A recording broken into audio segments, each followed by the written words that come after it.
Bienvenue dans cette formation sur Microsoft Azure DevOps. Dans cette première partie, nous allons voir c'est quoi Azure DevOps et ses principaux services. Qu'est-ce que Azure DevOps? C'est une suite d'outils et de services de développement conçus pour aider les organisations à planifier, développer, livrer et maintenir des logiciels plus efficacement. Elle fournit une plateforme complète pour gérer l'ensemble du cycle de vie du développement logiciel, de la planification et du contrôle des versions à l'intégration et au déploiement continu, au test et à la surveillance des applications en production, tout en facilitant la collaboration au sein des équipes.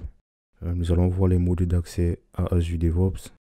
Nous avons le mode Cloud avec Azure DevOps Service. Ce mode d'accès est basé sur le cloud et est entièrement hébergé par Microsoft. Il ne nécessite pas d'installation dans l'entreprise, ce qui réduit les besoins d'infrastructure. On peut accéder au service via un navigateur web et la facturation dépend de l'utilisation, comme les utilisateurs et les minutes de build.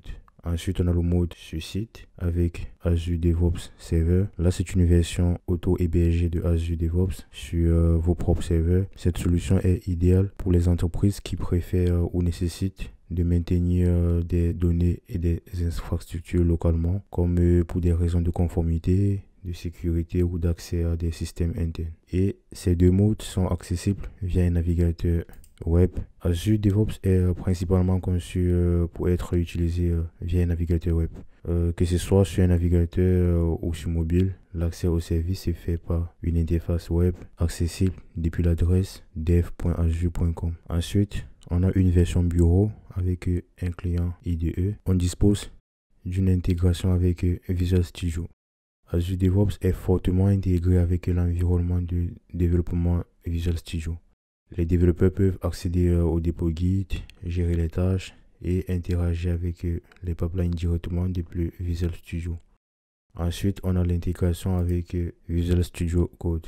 Pour les développeurs utilisant VS Code, il existe des extensions Azure DevOps qui permettent de se connecter au dépôt Azure Repos, gérer les issues et exécuter les pipelines depuis l'IDE. Et enfin, on a Azure DevOps CLI. Azure DevOps propose également une interface en ligne de commande pour automatiser et interagir avec les services directement depuis un terminal. Cela est particulièrement utile pour les développeurs qui préfèrent utiliser des scripts ou automatiser des tâches récurrentes. À présent, on va voir les principaux services Azure DevOps. Donc pour cela, on va se connecter sur l'interface web via l'adresse dev.azure.com. Donc, si vous n'avez pas encore de compte, je vous invite à créer un compte. Et si vous avez déjà un compte, il faudra juste vous connecter sur votre compte existant. On va créer un projet afin d'avoir une vue sur toutes les fonctionnalités dont on dispose sur un projet. On va laisser le projet en privé et pour l'instant, on ne va pas mettre de description. On va laisser comme ça.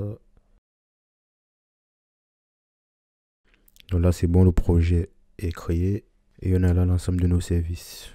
Je vais présenter les éléments principaux dont on dispose pour un projet. Et je vais commencer par le tableau de bord. Alors là, c'est la page principale où vous pouvez créer des tableaux de bord personnalisés pour visualiser les métriques et l'état du projet. Vous pouvez y ajouter des widgets qui affichent les informations en temps réel, comme l'état des builds, les tests, des tâches en cours, des bugs. Et chaque membre de l'équipe peut créer ou personnaliser son tableau de bord pour afficher les informations les plus pertinentes, comme les tâches critiques et le statut de déploiement. Ensuite, je vais présenter le résumé. Le résumé du projet donne une vue d'ensemble rapide des éléments importants du projet. Donc, il peut afficher les bulles récentes, les pipelines en cours, les tâches en attente et d'autres informations critiques.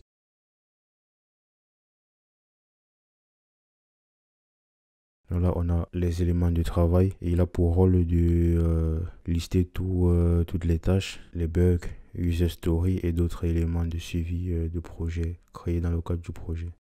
Et vous pouvez créer, assigner, prioriser et suivre l'état d'avancement de ces éléments. Il est essentiel pour la gestion des tâches de l'équipe et pour s'assurer que tout le travail est bien documenté. Ensuite, on a un board qui est lui un outil visuel de type Kanban ou Scrum utilisé pour organiser et poursuivre le flux de travail des tâches. Et il permet de déplacer les tâches d'une colonne à l'autre, par exemple à faire en cours terminé pour gérer l'avancement du travail. Ensuite, on a un backlog qui a pour rôle de lister les fonctionnalités, user story ou bugs à développer dans un ordre de priorité. Et il permet de prioriser les tâches et de planifier le travail à venir dans les sprints ou des itérations. Ensuite, on a les sprints. C'est un outil pour la gestion de sprints dans un projet Scrum. Et les équipes Scrum utilisent cette session pour planifier les sprints, définir les objectifs et suivre les tâches associées à chaque sprint. Et ensuite, on a les queries, des requêtes, c'était un outil de recherche pour filtrer et interroger les éléments de travail selon les critères spécifiques. Il est utilisé pour créer des requêtes pour trouver les tâches spécifiques ou pour gérer les rapports sur les éléments de travail. Ensuite, là, je vais présenter le service repos ou encore dépôt de code source. C'est l'endroit où est stocké le code source du projet. Vous avez ici accès à des systèmes de contrôle de version comme Git et vous pouvez voir le code source, gérer les branches, faire des pull requests, effectuer des commits ou consulter l'historique des changements. C'est la section centrale pour gérer et collaborer autour du code. Ensuite, on a les pipelines. Cette section est dédiée à l'automatisation de l'intégration continue et du déploiement continu. Elle est composée de plusieurs éléments, donc les pipelines, avec pour rôle de créer et gérer vos pipelines de build et de déploiement. Il est utilisé pour configurer des pipelines CI/CD, pour automatiser les builds, les tests et le déploiement de votre code vers des environnements de dev, de test ou de production. Ensuite, on a les environnements avec pour rôle de représenter les environnements de déploiement dans lesquels vos applications seront déployées. Donc, par exemple, environnement de test, de prod. Et il est utilisé pour configurer différents environnements ou des approbations manuelles avant de déployer une version. Ensuite, on a les librairies avec pour rôle de stocker les variables, les fichiers et autres composants réutilisables dans les pipelines de build et de release. Et il est utilisé pour centraliser les configurations utilisées par plusieurs pipelines pour éviter la duplication du travail.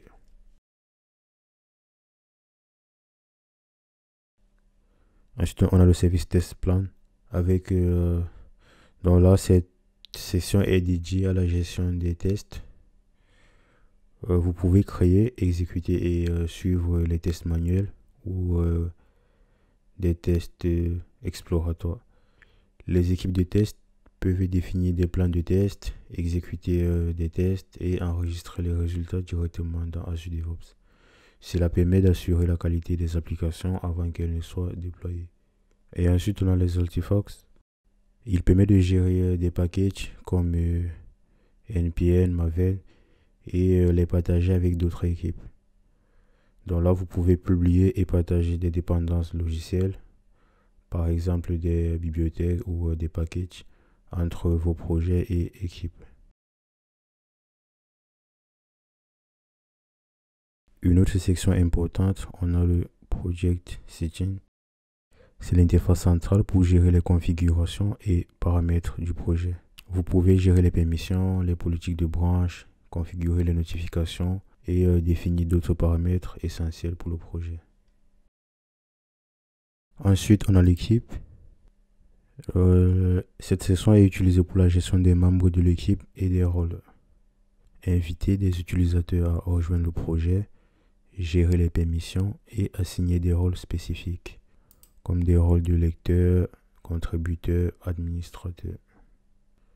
Ensuite, on a la section permissions, avec pour rôle de définir des politiques de sécurité spécifiques pour contrôler l'accès aux différents composants du projet. Utilisé pour configurer des rôles et des permissions pour limiter l'accès à certains pipelines, dépôts ou plans de test. Ensuite, on a la section notification. C'est un système de notification qui informe les membres de l'équipe pour des événements importants, comme un pipeline qui a échoué ou encore une tâche assignée. Et là, vous pouvez configurer des notifications par email ou via d'autres canaux pour suivre les événements critiques du projet. Ensuite, je vais présenter la section Marketplace. Dans cette section, on a accès au Marketplace d'Azure DevOps où vous pouvez ajouter des extensions pour étendre les fonctionnalités de la plateforme. Si vous avez besoin de fonctionnalités supplémentaires comme d'intégration ou d'outils spécifiques, vous pouvez les installer via Marketplace.